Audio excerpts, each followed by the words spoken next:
Peter Nicholas, Los Angeles Times, Washington Bureau. Right here. Hazel Edney, NNPA News Service. I need specifics on when you say job creation, what kinds of jobs, how do you go about creating jobs specifically in the black community, and can you do that geographically?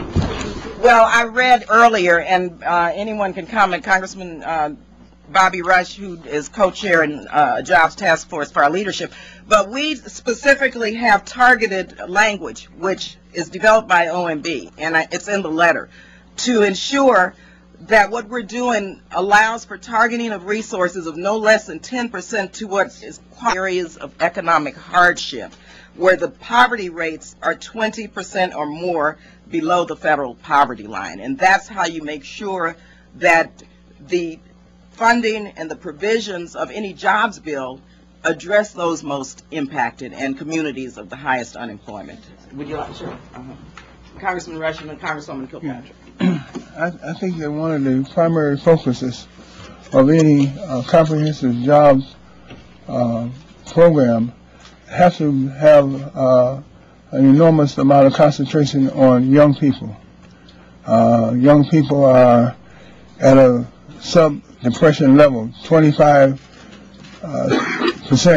of unemployment normally signify that it's a depression.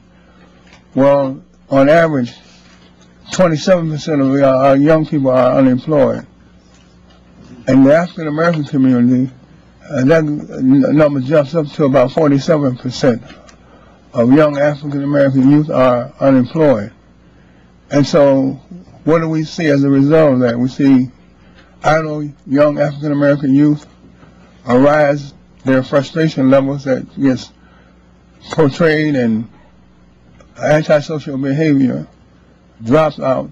The prison rate is climbing.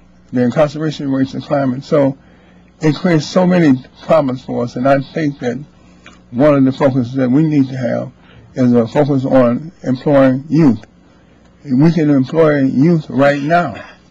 It's a job they can get out of. Before we leave for the Christmas break, we can have a substantial employment program and that could begin to solve some of the problems.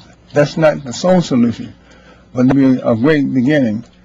It costs about $5 to $6 billion. So it's affordable, it makes sense, it's timely, and it's workable.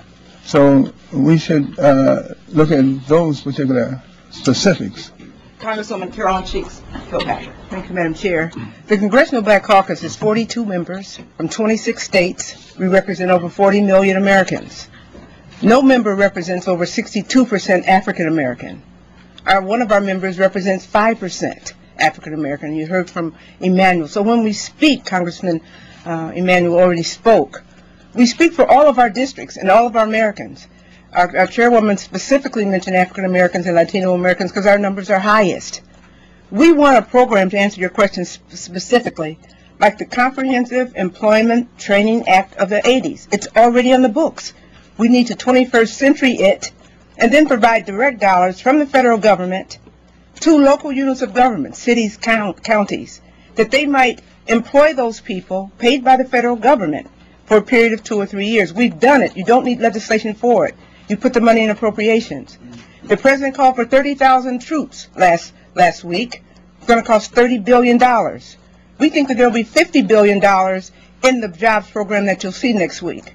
We're calling for $30 to $50 billion to put Americans to work, the most unemployed in recent history. So their programs are already out there. You asked what kind of model cities program before CETA. They are already on the books. They don't need new legislation. The CCC camps of the 40s. So those are the kind of jobs. We've got to rebuild the infrastructure. We've got to put people back to work in administrative jobs in cities and counties and in places all over the country.